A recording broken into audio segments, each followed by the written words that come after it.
Negotiating Language Policies in Schools, Chapter 6, Towards Normalizing South African Classroom Life. The ongoing struggle to implement mother tongue-based bilingual education. This chapter focuses on a group of teachers in primary schools in the Western Province of South Africa. They are leading the way to new policies in African education, challenging the present classroom linguistic situation by beginning to implement mother tongue-based bilingual education in their schools. Within the first 4 months of this documented study, they already face many challenges, including community resistance and literacy and language issues.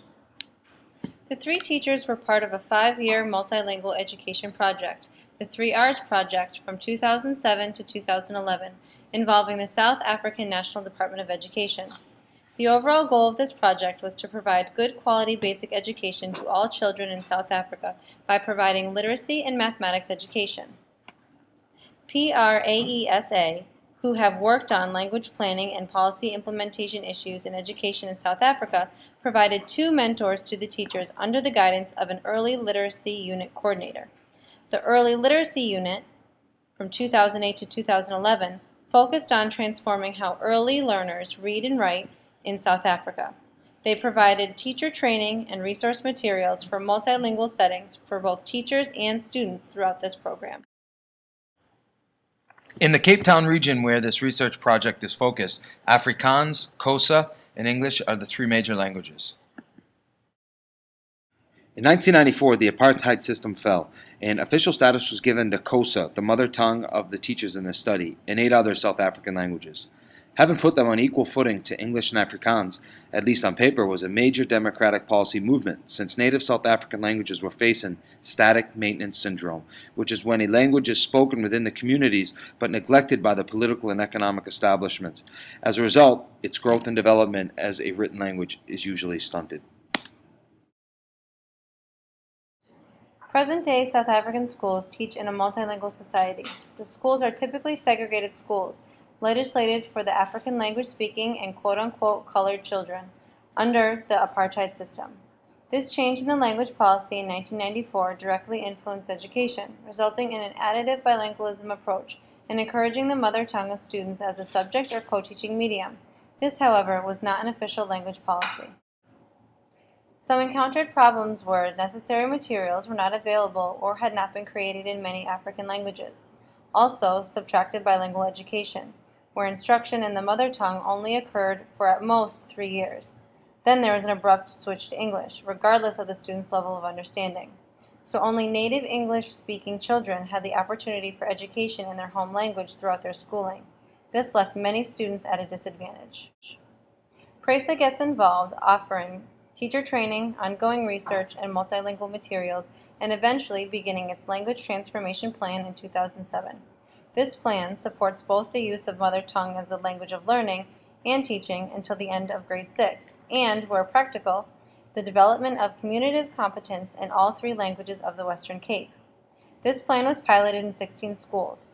The first step was schools must develop a written school language policy showing how the mother tongue-based education was to be instituted.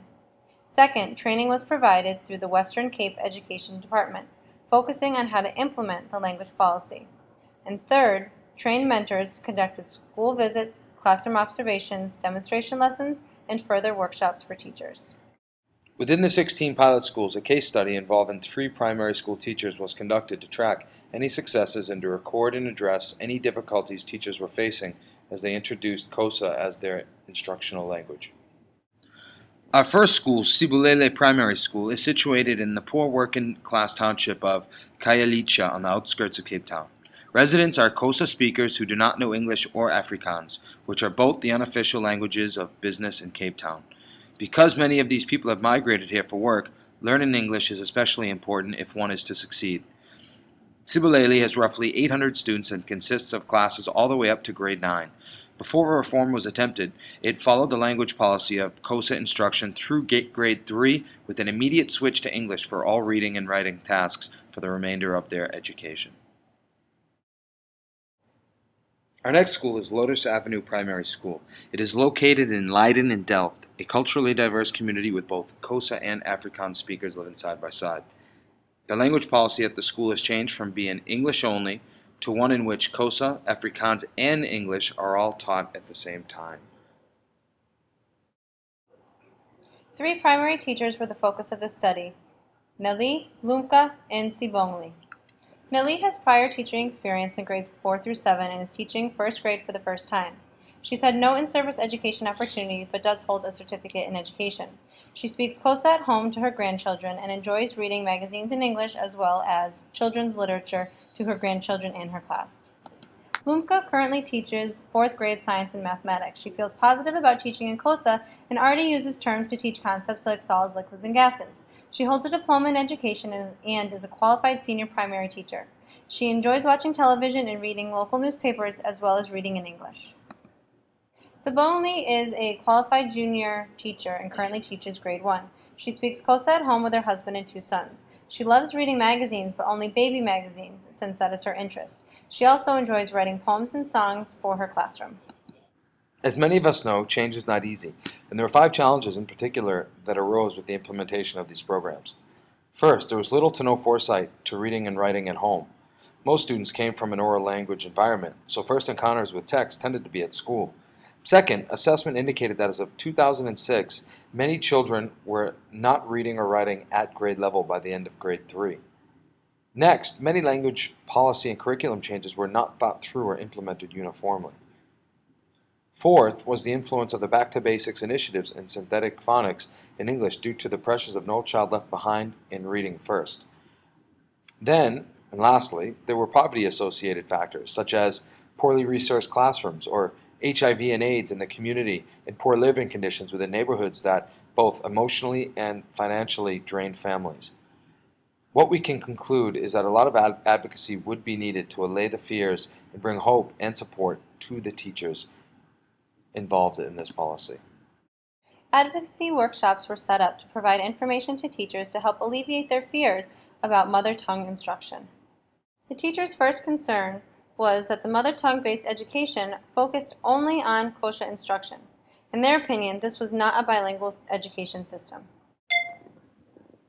The system is set up to offer the best opportunity for students to learn effectively and learn English while using a both Xhosa and English approach.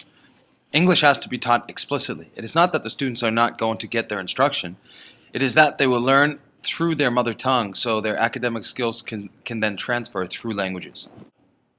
Another teacher concern is that there is so much changing with an already overloaded staff of teachers. How did the teachers know that they can count on the promises of the WCED? Have trust that this bilingual education approach can work and allow time for results to show. Next, teachers cannot be expected to teach, translate, and create all materials needed for multilingual instruction. Collaboration with publishers to have bilingual materials and materials in Xhosa are in the process. This includes science books, bilingual dictionaries, and children's reading books. Lastly, teachers wondered, are we expected to begin instructing in Xhosa with no experience? What about other African languages? Teachers need training and support to effectively and confidently teach English properly, as well as to introduce Xhosa into the curriculum instruction. Traditionally, in Africa, it is the expectation that students only talk when answering a question asked by the teacher. Choral chanting required text dominates the classroom.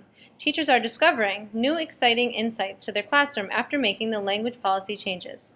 First, when children use a language that they understand, teachers realize that they are far more intelligent and competent than they had previously thought possible. Students appear to learn faster when instruction is in their mother tongue, students are more confident, and students are much more involved in class and are responding more accurately. The new literacy half hour has opened classrooms up to more encouraged pleasure reading. Teachers still, however, resist reading aloud to students and do not see it as necessary since it is not being assessed.